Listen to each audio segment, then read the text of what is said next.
بسم اللہ الرحمن الرحیم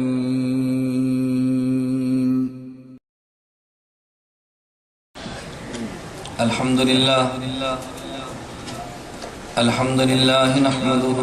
ونستعینه ونستغفره ونؤمن به ونتوکل علیه ونعوذ باللہ من شرور انفسنا ومن سیئات اعمالنا من يهده الله فلا مضل له ومن يضلل فلا هادي له ونشهد أن لا إله إلا الله وحده لا شريك له ونشهد أن سيدنا ومولانا محمدا عبده ورسوله أما بعد فأعوذ بالله من الشيطان الرجيم بسم الله الرحمن الرحيم اليوم أكملت لكم دينكم وأتممت عليكم نعمتي ورضيت لكم الإسلام دينا عن عبد الله عن النبي صلى الله عليه وسلم قال خير الناس قرني ثم الذين يلونهم ثم الذين يلونهم ثم يجيء أقوام تسبق شهادة أحدهم يمينه ويمينه شهادته اللهم صل على محمد وعلى آل محمد كما صليت على إبراهيم وعلى آل إبراهيم إنك حميد مجيد اللهم بارك على محمد وعلى آل محمد كما باركت على إبراهيم وعلى آل إبراهيم إنك حميد مجيد میرے نہایت واجب الاحترام بزرگوں، عالم اسلام میں بسنے والے، مسلک اہل سنت والجماعت سے تعلق رکھنے والے نوجوان دوستوں اور بھائیوں، میں نے آپ حضرات کی خدمت میں قرآن کریم سورۃ المائدہ کی ایک آیت کریمہ کا ایک حصہ تلاوت کیا ہے۔ اللہ رب العزت اس آیت کریمہ میں ارشاد فرما رہے ہیں الیوم اکملت لکم دینکم، میں نے آج الیوم اکملت لکم دینکم، میں نے آج کے دن تمہارے لیے تمہارے دین کو کامل اور مکمل کر دیا، وَأَتْمَمْتُ عَلَيْكُمْ نِعْمَتِي، اور تم پر اپنی نعمت کو پورا کر دیا، وَرَضِيتُ لَكُمُ الْإِسْلَامَ دِينًا، اور تمہارے لیے میں نے اسلام کو بطور دین کے پسند کیا ہے۔ نبی کریم صلی اللہ علیہ وسلم کا ارشاد مبارک جو صحیح بخاری سے میں نے آپ حضرات کی خدمت میں پیش کیا ہے، حضرت عبداللہ بن مسعود رضی اللہ عنہ اس حدیث مبارک کے راوی، خاتم الانبیاء محمد عربی صلی اللہ علیہ وسلم نے ارشاد فرمایا خیر الناس قرنی، تمام لوگوں میں سے بہترین لوگ میرے زمانے کے لوگ ہیں، ثم الذین یلونہم، پھر وہ لوگ جو ان کے بعد آئیں گے، ثم الذین یلونہم، پھر وہ لوگ جو ان کے بعد آئیں گے۔ گویا کہ خاتم الانبیاء محمد عربی صلی اللہ علیہ وسلم نے اپنا زمانہ، اصحاب پیغمبر کا زمانہ اور تابعین کا زمانہ، ان تین زمانوں کو خیر القرون اور خیر الناس ہونے کی شہادت عطا فرمائی۔ آج آپ کی خدمت میں اہل سنت والجماعت احناف کے مسلک کے مطابق نماز کے 4 اہم مسائل پر میں دلائل عرض کروں گا، اور اس کے بعد آپ حضرات کو کھلی اجازت ہوگی کہ میرے دلائل پر آپ حضرات چٹوں کی صورت میں اشکالات پیش فرمائیں، اور میں انشاءاللہ دلائل کے ساتھ آپ حضرات کی چٹوں کے جواب دینے کی کوشش کروں گا۔ عموماً پاکستان میں ایک احناف کے خلاف پروپیگنڈا یہ کیا جا رہا ہے کہ ان کی نماز، ان کا روزہ، حج اور زکوٰۃ اور دیگر احکام شریعت پر ان کے پاس قرآن و سنت کے دلائل موجود نہیں، بلکہ فقط حضرت امام اعظم نعمان بن ثابت ابو حنیفہ رحمہ اللہ کی تقلید کرتے ہیں۔ ائمہ کے اقوال، اکابرین اور بزرگوں کے چند جملوں کے علاوہ ان کے پلے کچھ نہیں۔ اتحاد اہل سنت والجماعت کے زیر اہتمام مختلف احباب نے مشورہ کیا کہ اپنی عوام کے سامنے نماز کے مکمل دلائل سے آغاز کرتے ہوئے احناف کے مسائل کے دلائل بیان کر دیے جائیں، تاکہ ہماری عوام مسائل شریعت پر عمل کرتے ہوئے اطمینان رکھے کہ ہمارے مسلک پر دلائل قرآن و سنت سے بحمد اللہ تعالی موجود ہے۔ اور جس طرز پر میں نے آپ کی خدمت میں دلائل پیش کرنے ہیں، یہ طرز آپ حضرات نے ممکن ہے سنا ہو، ممکن ہے کبھی نہ سنا ہو۔ میں آپ حضرات کی خدمت میں نماز کے وہ 4 اہم مسائل آج عرض کروں گا کہ جن مسائل کو عموماً غیر مقلدین، فرقہ اہل حدیث سے تعلق رکھنے والے علماء بطور حجت کے پیش کرتے ہیں کہ نماز کی یہ وہ اہم مسائل ہیں کہ جن پر ہمارے پاس دلائل موجود ہیں، ہمارے پاس احادیث موجود ہیں، احناف کے پاس احادیث موجود نہیں۔ ان میں عموماً وہ مسئلہ رکوع جاتے، رکوع سے اٹھتے وقت رفع الیدین کا بیان کرتے ہیں۔ وہ سمجھتے ہیں کہ اس مسئلے پر دلائل ان کے پاس زیادہ ہیں، مگر میں نے ترتیب یہ اختیار کی ہے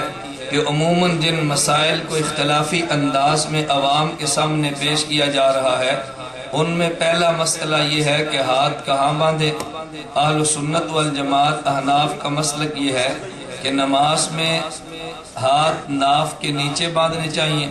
جبکہ ان حضرات کا مسلک یہ ہے کہ نماز میں ہاتھ سینے پر باندھنے چاہیے۔ دوسرا مسئلہ یہ ہے اگر امام کے پیچھے باجماعت نماز ادا کریں تو کیا مقتدی امام کے پیچھے فاتحہ پڑھے یا نہ پڑھے؟ اہل سنت والجماعت احناف کا مسلک یہ ہے مقتدی کو امام کے پیچھے قرآن کریم نہیں پڑھنا چاہیے، بلکہ امام کی قرات پر اعتماد کرتے ہوئے امام کی قرات کو کافی سمجھ لینا چاہیے۔ نمبر 3، نماز کے دوران جب امام سورۃ الفاتحہ ختم کرے اس وقت امام بھی آمین کہتا ہے، مقتدی بھی کہتے ہیں۔ کیا مقتدی کو آمین جہرن کہنا چاہیے، امام کو آمین بلند آواز سے کہنا چاہیے، یا آمین آہستہ کہنی چاہیے؟ نمبر 3، آمین کے بعد سورت ختم کرنے کے بعد رکوع میں جائیں تو رکوع جاتے وقت رفع الیدین کرنا، رکوع سے اٹھتے وقت رفع الیدین کرنا، اور تیسری رکعت کے لیے اٹھے تو رفع الیدین کرنا چاہیے یا نہیں کرنا چاہیے؟ احناف اہل سنت والجماعت کا مسلک یہ ہے نماز پڑھتے وقت ہاتھ ناف کے نیچے باندھیں، امام کے پیچھے قرات نہ کریں، اور رکوع جاتے، رکوع سے اٹھتے، تیسری رکعت کے لیے کھڑے ہوتے وقت رفع الیدین نہ کریں۔ اسی طرح امام یا مقتدی آمین آہستہ کہیں اور بلند آواز سے نہ کہیں۔ میں آپ کی خدمت میں نمبر وار ترتیب کے ساتھ 4 مسائل پہ دلائل عرض کروں گا، لیکن جن مسائل پہ دلائل پیش کروں گا میں انشاءاللہ العزیز ان 4 مسئلوں میں سے ہر مسئلے پر پہلے قرآن کریم کی آیت پیش کروں گا، نمبر 2 پیغمبر صلی اللہ علیہ وسلم کی احادیث مبارکہ پیش کروں گا،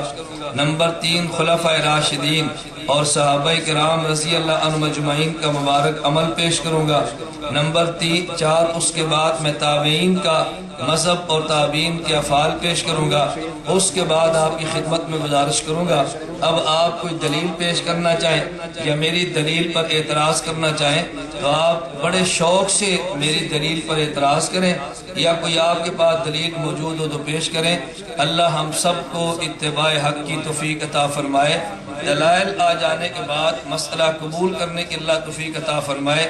ضد اور بغض سے ہٹ کر اللہ ہمیں اتباع سنت کی توفیق عطا فرمائے۔ ترتیب وار میں نے 4 مسائل آپ کی خدمت میں عرض کرنے ہیں۔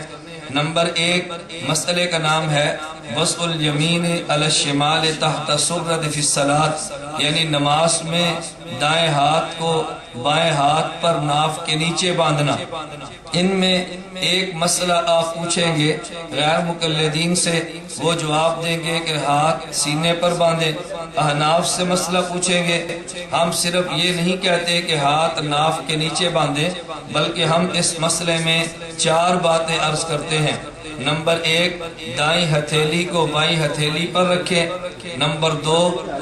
3 انگلیاں اپنے بازو پہ رکھیں۔ نمبر 3، چھوٹی انگلی اور انگوٹھے کے ساتھ کلائی کو پکڑ کے رکھیں۔ نمبر 4، ناف کے نیچے ہاتھ باندھیں۔ اب اتنی تفصیل کے ساتھ احناف ہی کا کام ہے مسئلے کو بتانا اور ایک ایک شک پر دلائل کو پیش کرنا۔ حضرت امام اعظم ابو حنیفہ نور اللہ مرقدہ کی عادت مبارک یہ تھی، اگر ایک مسئلے پر کئی احادیث آ جاتی، ان تمام احادیث پر یوں عمل کرتے کہ ساری احادیث میں تطبیق ہوتی، ایک حدیث دوسرے حدیث کے مخالف نظر نہ آتی، تطبیق پیش کرتے ہوئے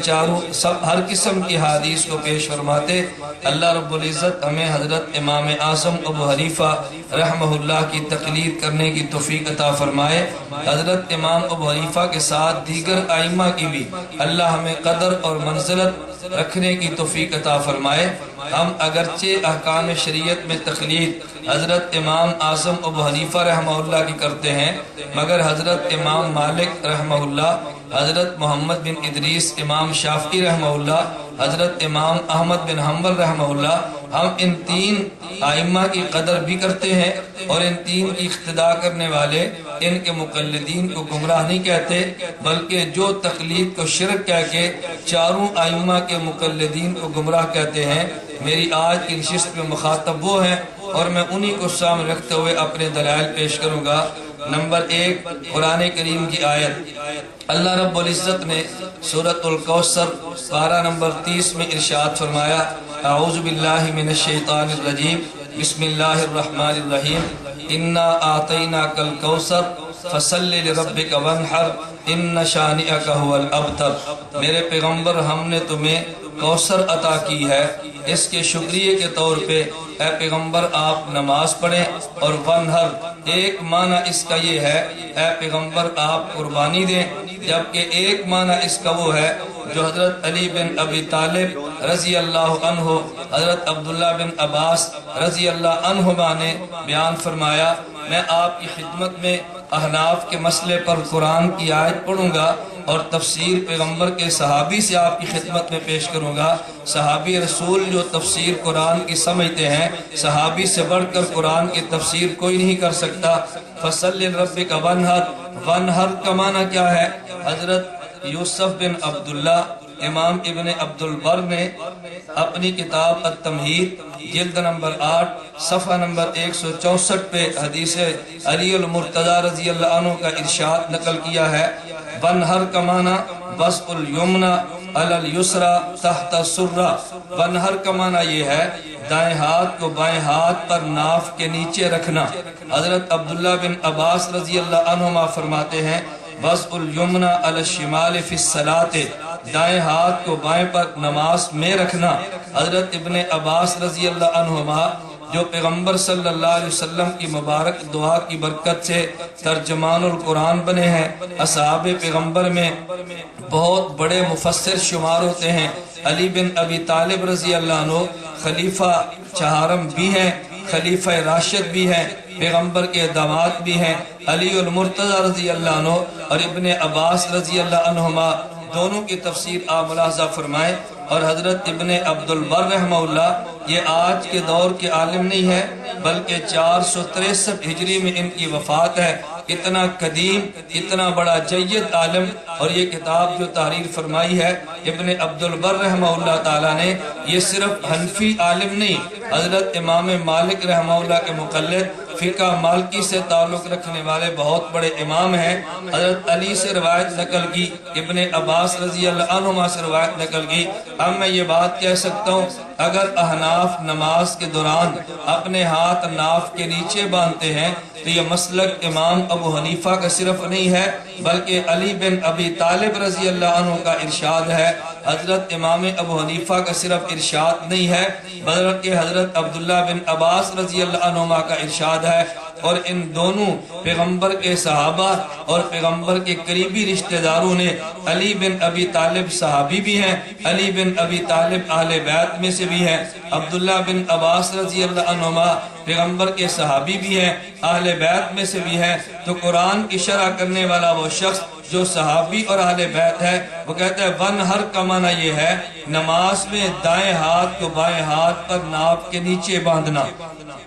نمبر 2، حدیث مبارک حضرت سہل بن سعد رضی اللہ تعالیٰ عنہ، صحیح بخاری شریف کی روایت ہے۔ محمد بن اسماعیل بخاری رحمہ اللہ تعالیٰ، جن کی وفات سن 256 ہجری میں ہے، اپنی کتاب صحیح بخاری باب وضع الیمنی علی الیسری فی الصلاۃ، جلد نمبر 1 صفحہ نمبر 102، حضرت سہل بن سعد رضی اللہ عنہ فرماتے ہیں کان الناس یؤمرون ان یضع الرجل الید الیمنی علی ذراع الیسری فی الصلاۃ۔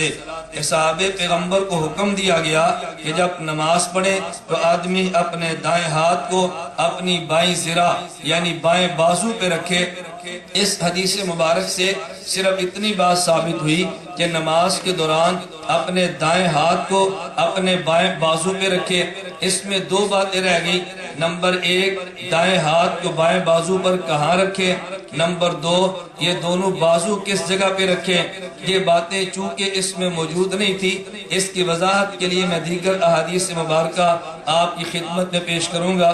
ذراع کا معنی کیا ہے؟ جو اللہ کے پیغمبر کے صحابی حضرت سہل بن سعد کہتے ہیں اصحاب پیغمبر کو حکم یہ دیا گیا نماز کے دوران اپنا دایاں ہاتھ اپنی بائیں ذراع پہ رکھیں۔ ذراع کا معنی کیا ہے؟ اس کے لیے مصباح اللغات صفحہ نمبر 262، نمبر 2 المنجد صفحہ نمبر 351، القاموس الوحید صفحہ نمبر 568۔ میں نے آپ کی خدمت میں لغت پیش کی ہے، مصباح اللغات صفحہ نمبر 262۔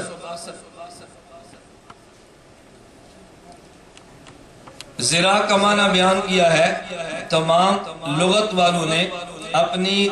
درمیانی انگلی کے کنارے سے لے کے کونی تک اس پورے حصے کو ذراع کہتے ہیں۔ گویا کہ سہل بن سعد نے فرمایا اصحاب پیغمبر کو حکم یہ دیا گیا کہ دایاں ہاتھ اپنے بائیں ذراع پر رکھیں، یہاں پر رکھیں تو بھی ذراع ہے، یہاں پر رکھیں تو بھی ذراع ہے، گھٹے پر رکھے تو بھی ذراع ہے، کلائی پر رکھے تو بھی ذراع ہے۔ اس حدیث مبارک میں ذراع کا معنی متعین نہیں کیا گیا، جبکہ احناف کا عمل یہ ہے دائیں ہاتھ کو بائیں ہاتھ کی ہتھیلی پر رکھے، نمبر 2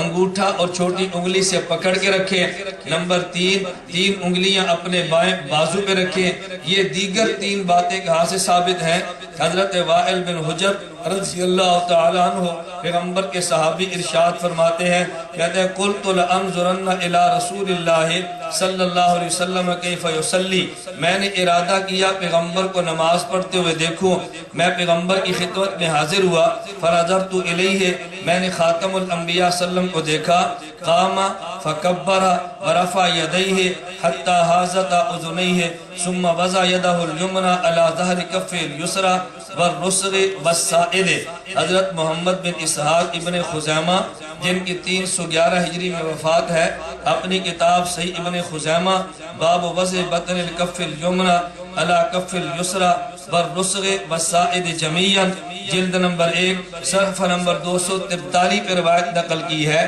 حضرت وائل بن حجر نے فرمایا میں نے خاتم الانبیاء صلی اللہ علیہ وسلم کو دیکھا، اللہ کے پیغمبر جب نماز پڑھتے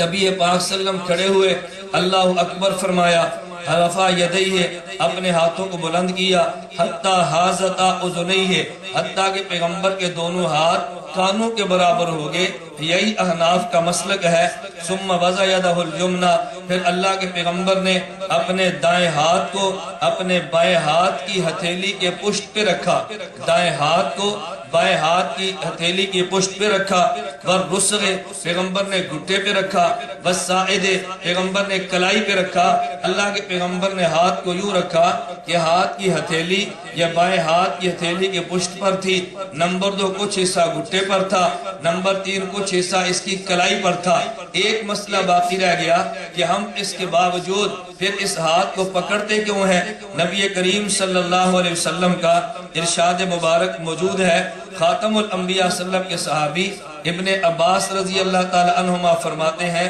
حضرت علی بن عمر دار قطنی جن کی وفات 385 ہجری میں ہوئی، اپنی کتاب سنن دار قطنی باب فی اخذ الشمال بالیمین فی الصلاۃ جلد نمبر 1 صفحہ نمبر 288 پہ ارشاد فرماتے ہیں، عن ابن عباس رضی اللہ عنہما انا معاشر الانبیاء امرنا ان نؤخر السحور ونعجل الافطار وان نمسک بایماننا علی شمائلنا فی الصلاۃ۔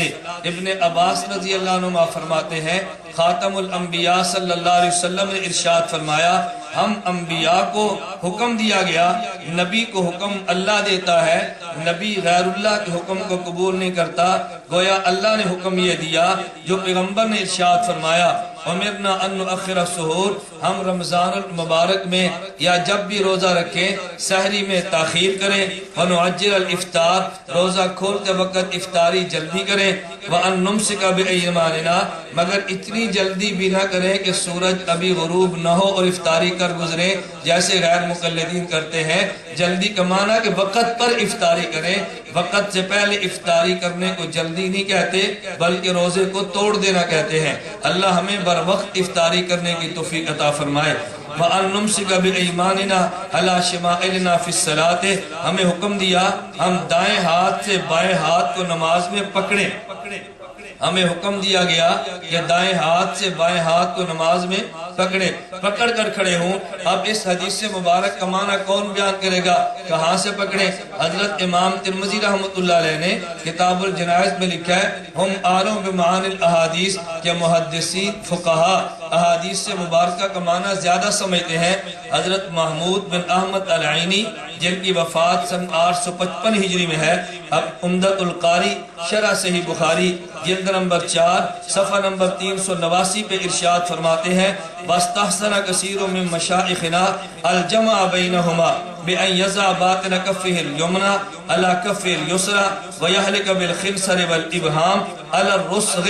مفقہان نے بہتر یہ سمجھا کہ آدمی نماز کے دوران احادیث کو جمع یوں کرے، دائیں ہاتھ کی ہتھیلی کے اندر کو بائیں ہاتھ کی ہتھیلی کے پشت پر رکھے اور انگوٹھا اور چھوٹی انگلی سے حلقہ باندھے اور علی الرسغ اپنے گھٹے پر ہاتھ رکھے۔ میں نے آپ کی خدمت میں قرآن کریم سے ثابت کیا، علی رضی اللہ عنہ ابن عباس رضی اللہ عنہ کی تفسیر سے نماز کے دوران ہاتھ ناف کے نیچے باندھنے چاہیے۔ اسی طرح احادیث سے مبارکہ میں نے پیش کی ہے، نمبر 1 دائیں ہاتھ کو بائیں ہاتھ کی ہتھیلی پہ رکھے، 2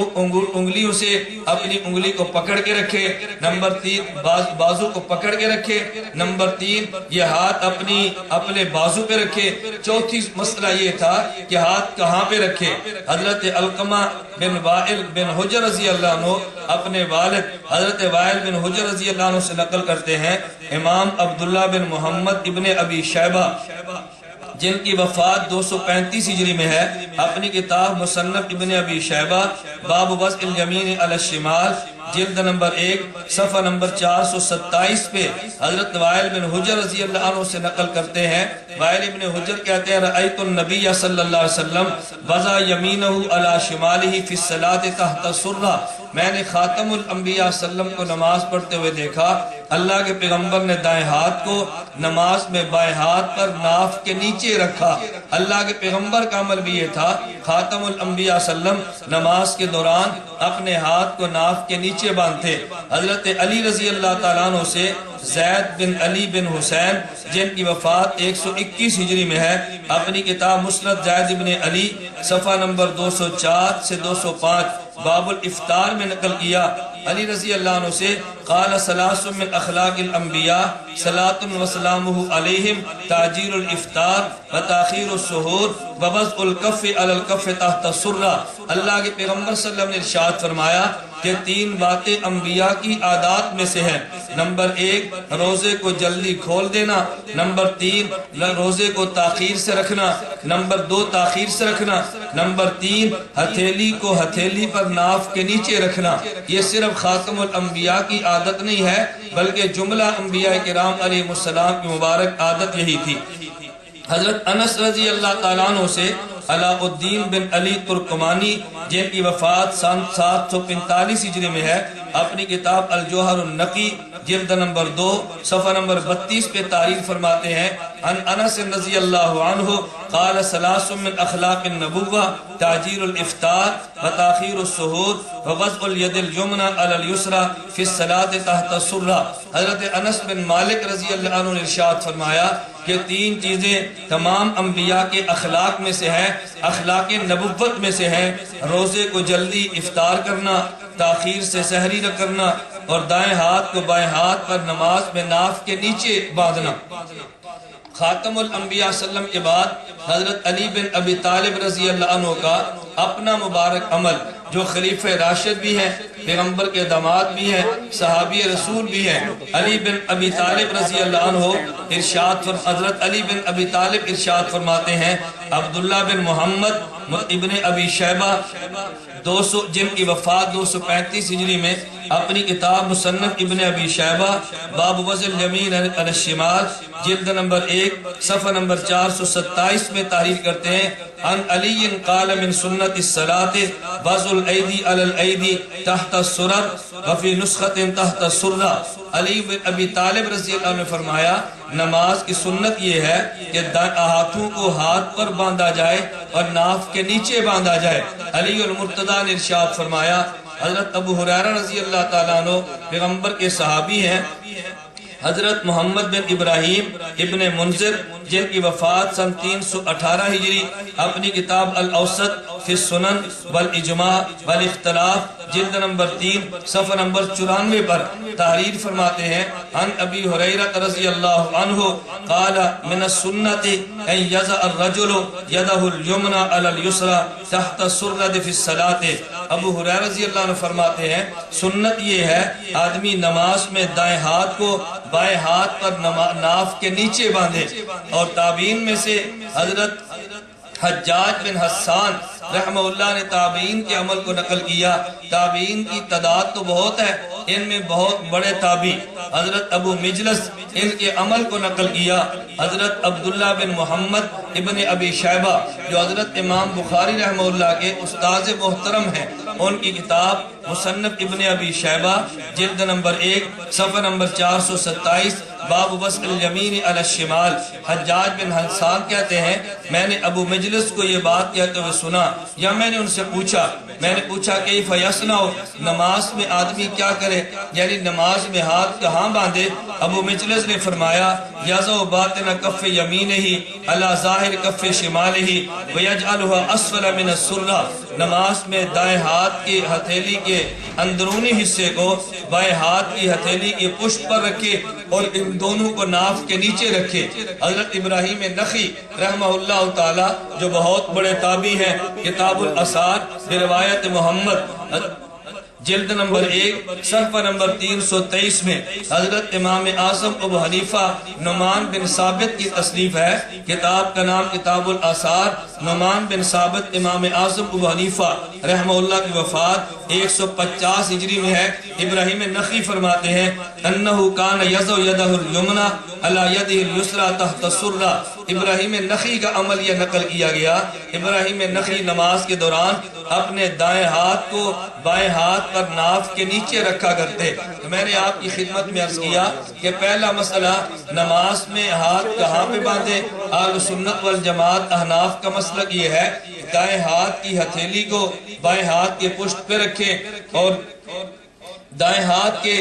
انگوٹھے اور چھوٹی انگلی سے بائیں ہاتھ کو پکڑ کے رکھے۔ نمبر 3 یہ انگلیاں بائیں بازو پہ رکھے اور ناف کے نیچے باندھے۔ اس کے دلائل دیتے ہوئے میں نے قرآن کریم کی آیت فصل لربک ونحر پیش کی ہے۔ التمہید سے علی بن ابی طالب حضرت ابن عباس رضی اللہ عنہما کا میں نے حوالہ آپ کی خدمت میں پیش کیا ہے۔ نمبر 2 حضرت صحیح بخاری سے سہل بن سعد کی روایت پیش کی ہے کہ ہاتھ آدمی کو بائیں ذرا پر رکھنا چاہیے۔ نمبر 2 وائل ابن حجر سے روایت صحیح ابن خزامہ سے میں نے پیش کی ہے کہ آدمی دائیں ہاتھ کو بائیں ہاتھ پر رکھے، اپنے گھٹے پہ رکھے اور دائیں ہاتھ کو بائیں بازو پہ رکھے۔ نمبر 3 ابن عباس رضی اللہ عنہما سے میں نے انبیاء کرام کا عمل نقل کیا ہے کہ انبیاء کرام علیہ السلام تمام کا مبارک عمل یہ تھا، اپنے ہاتھ دائیں ہاتھ سے بائیں ہاتھ کو پکڑ کے رکھتے۔ حضرت علقمہ بن وائل سے وائل ابن حجر رضی اللہ تعالیٰ عنہ سے میں نے خاتم الانبیاء صلی اللہ علیہ وسلم کا اپنا مبارک عمل یہ نقل کیا ہے کہ دائیں ہاتھ کو بائیں ہاتھ پہ ناف کے نیچے رکھے۔ علی المرتضی رضی اللہ عنہ سے میں نے مصنف ابن ابی شیبہ کے حوالے سے نقل کیا کہ دائیں ہاتھ کو بائیں ہاتھ کے نیچے رکھنا انبیاء کرام علیہ السلام کا مبارک عمل ہے۔ یہ علی جن کی مسند زید میں نے خدمت میں پیش کی ہے، زید بن علی، حضرت علی بن ابی طالب کے بیٹے کا نام تھا حسین، ان کے بیٹے کا نام تھا حضرت علی، پھر ان کے بیٹے کا نام تھا زید بن علی بن حسین بن علی، اہل بیت میں سے بھی ہیں، حضرت علی کے پوتے، علی کے بیٹے پڑپوتے بھی ہیں۔ ان کی مسند سے میں نے علی بن ابی طالب کا حوالہ پیش کیا، پھر خلیفہ راشد علی المرتضی کا ارشاد نقل کیا، صحابی رسول ابو ہریرہ رضی اللہ عنہ کا فتویٰ پیش کیا، اور آخر میں تابعین کا حوالہ پیش کیا۔ میں نے دلیل کے بیان کرنے سے پہلے بطور تمہید کی عرض کیا تھا الیوم اکملت لکم دینکم، پیغمبر کے دور میں رب نے دین کو کامل اور مکمل کر دیا۔ میں نے قرآن کی آیت بھی پڑھی ہے، خاتم الانبیاء کا عمل بھی پیش کیا ہے، اور خاتم الانبیاء کا ارشاد پڑھا خیر الناس قرنی، نبوت کے دور کا عمل پیش کیا، ثم الذین یلونہم، اصحاب پیغمبر کے دور کا عمل پیش کیا، ثم الذین یلونہم، تابعین کے دور کا عمل پیش کیا۔ اس لیے اہل سنت والجماعت احناف کے مسلک کے بارے میں یہ کہنا ان کے پاس احادیث نہیں ہے، اس کا کوئی شخص دعویٰ نہیں کر سکتا، اور میں بطور چیلنج کے بات کہہ رہا ہوں کہ جو بات میں نے پیش کی ہے، میں نے مسئلے پہ قرآن بھی پیش کیا ہے، پیغمبر کا مبارک عمل بھی پیش کیا ہے، پیغمبر کا مبارک ارشاد بھی پیش کیا ہے، اصحاب پیغمبر کا فتویٰ بھی پیش کیا ہے، تابعین کا عمل بھی پیش کیا ہے۔ اتنے دلائل کے بعد بھی اگر کوئی شخص اس بات کا اعلان کرے کہ امام ابو حنیفہ رحمہ اللہ کے پاس دلائل نہیں تھے تو اس کو بغض کے علاوہ اور کچھ نہیں کہا جا سکتا۔ احناف کے پاس دلائل نہیں ہے، عداوت کے علاوہ کچھ نہیں کہا جا سکتا۔ احناف کے پاس اصحاب پیغمبر کا عمل نہیں ہے، بغض کے علاوہ کچھ نہیں کہا جا سکتا۔ بحمداللہ تعالی احناف کے پاس قرآن بھی ہے، احناف کے پاس خاتم الانبیاء کے ارشادات بھی ہے، خاتم الانبیاء صلی اللہ علیہ وسلم کے مبارک اقوال افعال بھی ہے، خلفائے راشدین کے فتوے، اصحاب پیغمبر کے فتاوی بھی ہے، اور تابعین کا مبارک عمل بھی ہے۔ اللہ رب العزت مجھے اور آپ کو احناف کے مسلک پر پابندی کے ساتھ عمل کرنے کی توفیق عطا فرمائے۔ میں نے آپ کی خدمت میں بڑے اختصار کے ساتھ اور بڑے اجمال کے ساتھ حوالہ جات کے ساتھ دلائل پیش کیے ہیں۔ اب میں آپ کی خدمت میں پیش کروں گا کہ جو چٹیں آپ حضرات نے لکھی ہے یہ آپ کے پاس موجود ہیں، وہ چٹیں آپ سٹیج تک پہنچائیں اور میں دلائل کے ساتھ ان کے آپ حضرات کی خدمت میں پیش کروں، کہ ایسا نہ ہو کہ میں دلائل دے دوں اور آپ حضرات کی طرف سے گلہ رہ جائے کہ کچھ باتیں ہم نے بھی پوچھنی تھی لیکن ہمیں ہمارے سوالات کا جواب نہیں دیا گیا۔ اگر ہمیں چٹ لکھنے کا موقع دیا جاتا تو ہم کوئی اور دلیل بھی پیش کر لیتے یا اس دلیل پر اعتراض کر لیتے۔ آپ حضرات کے پاس تاریخ چٹیں موجود ہوں تو لکھیں، میں آپ کی خدمت میں ان کے جوابات عرض کروں گا۔ نمبر 1، حضرت وائل بن حجر رضی اللہ عنہ کی میں نے جو روایت آپ کی خدمت میں پیش کی ہے، رأیت النبی صلی اللہ علیہ وسلم وضع یمینہ علی شمالی فی الصلاۃ تحت السرہ، حضرت امام بخاری کے استاذ ابن ابی شیبہ ان کی کتاب مصنف کے حوالے سے پیش کی ہے۔ اس پر اعتراض یہ ہے کہ آپ نے تحت السرہ کا لفظ اپنی جانب سے بڑھا دیا ہے۔ امام ابن شیبہ کی کتاب مصنف ابن ابی شیبہ میں تحت السرہ کا لفظ موجود نہیں ہے، اور کہتے ہیں اصل کلمی نسخے موجود نہیں تھا، تم نے پیش کیا ہے۔ مصنف ابن ابی شیبہ آپ کے سامنے موجود ہے، اس میں تحت السرہ کا لفظ موجود ہے، اور یہ لفظ کا اضافہ ہم نے نہیں کیا۔ آپ حیران ہوں گے، مصنف ابن ابی شیبہ جو 26 جلدوں میں شیخ عوامہ کی تحقیق کے ساتھ مدینہ منورہ سعودیہ چھپ کر آئی ہے، اس پر بھی تحت السرہ کا لفظ موجود ہے۔ اور مصنف ابن ابی شیبہ کے کئی ایک نسخے جو کئی ایک کتب خانوں پہ موجود ہیں، ان میں سے ایک نسخہ قاسم بن قطلو بغا کا ہے، اس پر بھی تحت السرہ کا لفظ موجود ہے۔ شیخ محمد اکرم نصر پوری کا نسخہ، اس پر بھی تحت السرہ کا لفظ موجود ہے۔ قبہ محمودیہ مدینہ منورہ کا نسخہ، اس پر بھی تحت السرہ کا لفظ موجود ہے۔ غیر مقلد محقق قائم سندھی کے پاس جو نسخہ، اس پر بھی تحت السرہ کا لفظ موجود ہے۔ شیخ محمد عابد سندھی کا نسخہ جو ان کے پاس کلمی نسخہ موجود تھا، اس پر بھی تحت السرہ کا لفظ موجود ہے۔ بلکہ عجیب بات یہ ہے کہ غیر مقلدین کے محقق قائم سندھی نے در الغرہ کتاب تحریر کی ہے، اس کے صفحہ 24 پہ لکھتے ہیں فَهَذِهِ الزِّيَادَةُ فِي أَكْثَرِ نُسَخِ الْمُصَحَّحَةِ کہ یہ جو تحت السرہ کا لفظ موجود ہے یہ ان اکثر نسخوں پر ہے جن کی تصحیح کی جا چکی ہے۔ فَرَأَيْتُ بِعَيْنَيَّ فِي نُسْخَةٍ صَحِيحَةٍ میں نے اپنی آنکھوں سے اس نسخے کو دیکھا ہے۔ اگر قائم غیر مقلد کی آنکھوں سے نسخہ نظر آ جائے اور آج کے غیر مقلد کو نظر نہ آئے تو اپنی آنکھ کا علاج کرانا چاہیے۔ مصنف ابن ابی شیبہ پر اعتراض نہیں کرنا چاہیے، تحت السرہ کا لفظ موجود ہے اور ابن ابی شیبہ میں موجود ہے۔ حضرت امام بخاری کے استاذ کی کتاب مصنف ابن ابی شیبہ ہے، تحت السرہ کا لفظ اس میں موجود ہے۔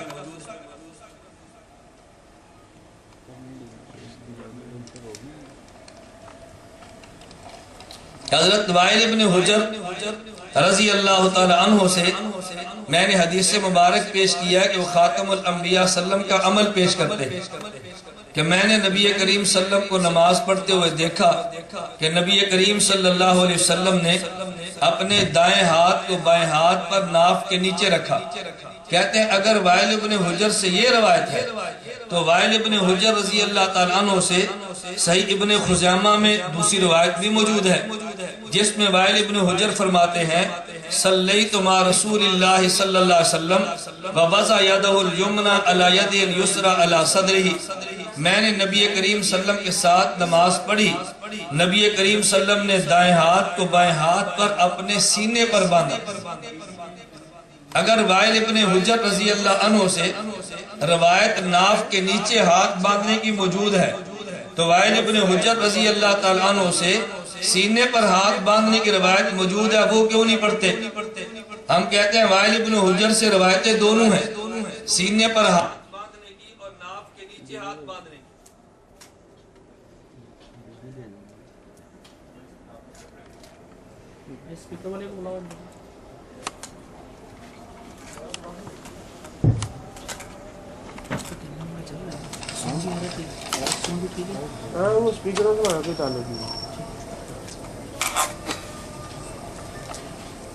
وائل ابن حجر رضی اللہ عنہ روایتیں دونوں نقل کرتے ہیں،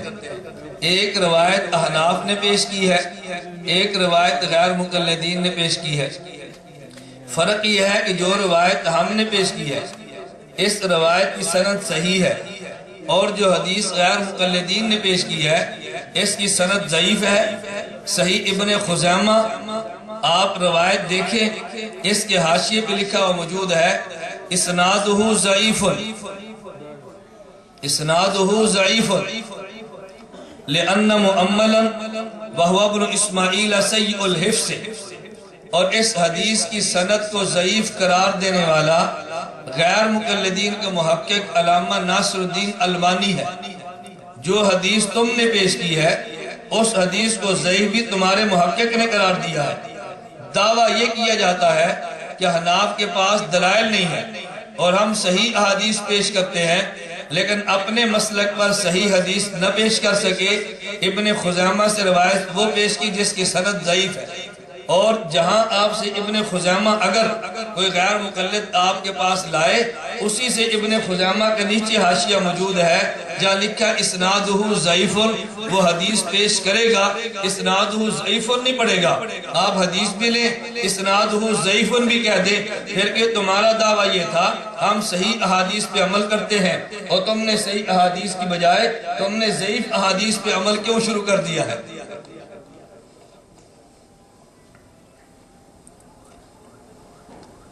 کہتے ہیں آپ نے حضرت علی المرتضی رضی اللہ عنہ خلیفہ راشد کا فتویٰ پیش کیا ہے کہ حضرت علی بن ابی طالب رضی اللہ عنہ فرماتے ہیں من سنت الصلاۃ، کہ نماز کی سنت میں یہ ہے دائیں ہاتھ کو بائیں ہاتھ پر ناف کے نیچے باندھا جائے۔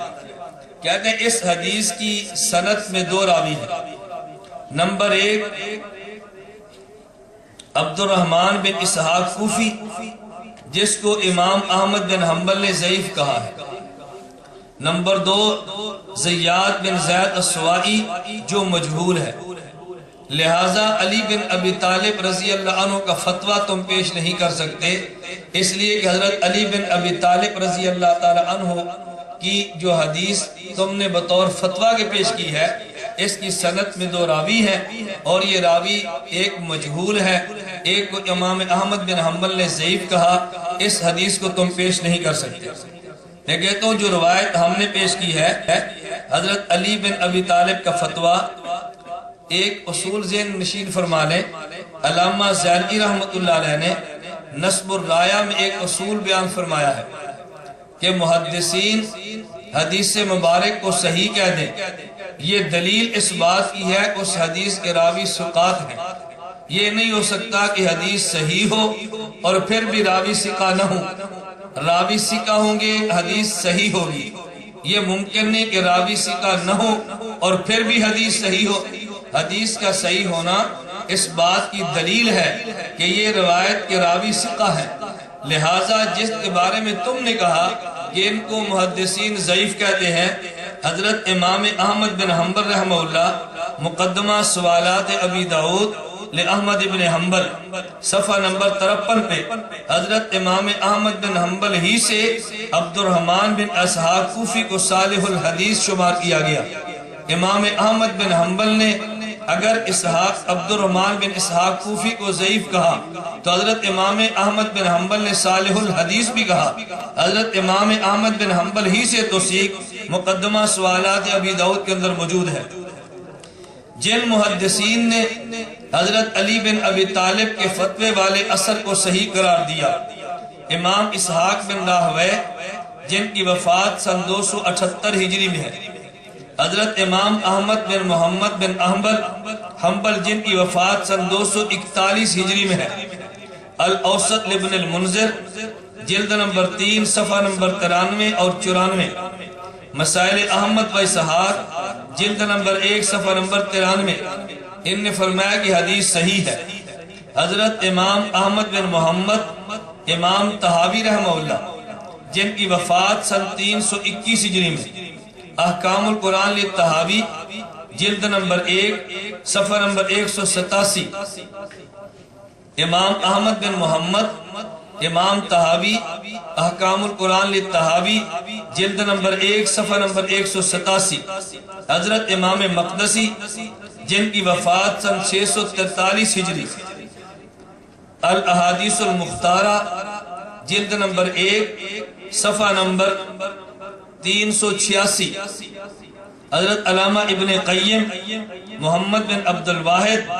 وفات سن 751 ہجری، بدائع الفوائد جلد نمبر 3 صفحہ نمبر 73، امام ابن قیم یہ وہ حضرات موجود ہیں۔ محمد بن ابو بکر امام ابن قیم وفات سن 751 ہجری، امام ابن قیم حدیث مبارک کو صحیح قرار دے رہے ہیں۔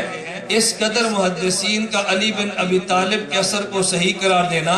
اس بات کی دلیل ہے کہ ان حضرات محدثین کے ہاں علی بن ابی طالب کی حدیث مبارک کے روایت پر جرح موجود نہیں، اگر جرح ہے تو اس کی توثیق بھی موجود ہے۔ اللہ رب العزت ہمیں ان محدثین کی احادیث کو جس کو صحیح قرار دیں اس پر عمل کرنے کی بھی توفیق عطا فرمائے۔ محض ضد کی وجہ سے کسی راوی پر اپنی طرف سے اشکال پیش کر کے حدیث کو ٹھکرانے سے اللہ محفوظ رکھے۔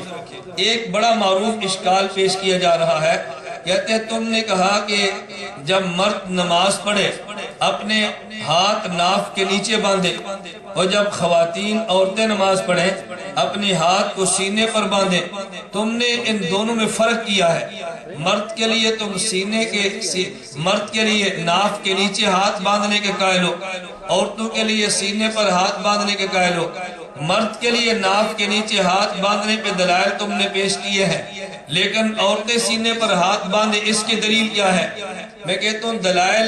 ادلہ شرعیہ میں سے 4 ہیں۔ نمبر 1 قرآن کریم، نمبر 2 سنت پیغمبر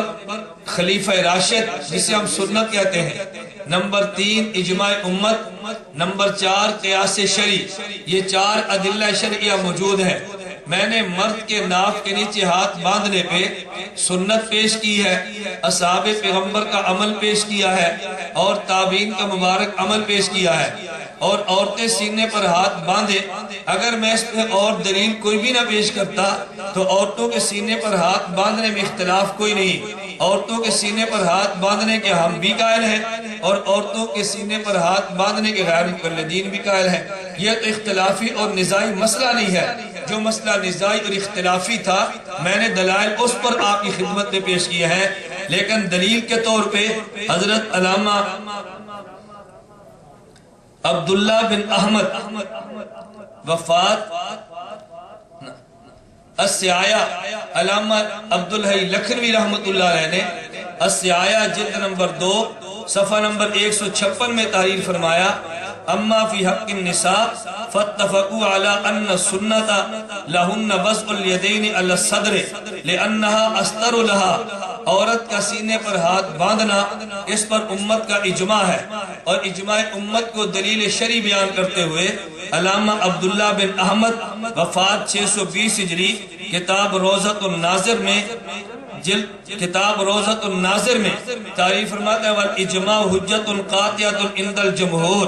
جمہور اہل سنت کے ہاں اجماع ایک دلیل قطعی ہے۔ دلیل قطعی کا معنی یہ ہے وہ شک اور شبہ کو کاٹ کے رکھ دیتی ہے۔ تو اجماع وہ لوگ مانیں گے جو شبہات سے بالا تر ہے، اور جو شبہات کے اندر خود مبتلا ہے، امت کو شبہات اور وساوس کے اندر مبتلا کرتے ہیں، وہ اجماع ماننے کے لیے تیار نہیں ہوں گے۔ اور اجماع امت کی دلیل قرآن کریم کے اندر بھی موجود ہے۔ اللہ ہم سب کو اجماع امت کو مانتے ہوئے عورتوں کے لیے